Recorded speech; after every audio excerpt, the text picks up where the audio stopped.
Islamic सवाल, फजर की नमाज सबसे पहले किस नबी ने पढ़ी थी? फजर की नमाज सबसे पहले आदम इस्लाम ने पढ़ी थी। माशाअल्लाह, दुरुस्त जवाब।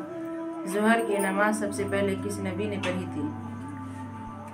जोहर की नमाज सबसे पहले हजरत जिब्राइल अलैहिस्सलाम ने पढ़ी थी। माशाअल्लाह, दुरुस्त जवाब। अशर की नमाज सबसे पहले किसने पढ़ी थी? हजरत हारून अलैहिस्सलाम ने। गलत जवाब।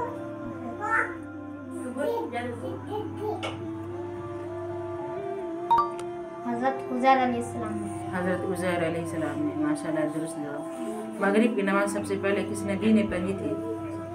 हमारे नबी सल्लल्लाहु अलैहि वसल्लम ने। गलत जवाब। हजरत दाऊद अलैहिस्सलाम ने पढ़ी थी। माशाअल्लाह, दुरुस्त जवाब। इशा की नमाज सबसे पहले किस नबी ने पढ़ी थी? हमारे नबी सल्लल्लाहु अलैहि वसल्लम ने।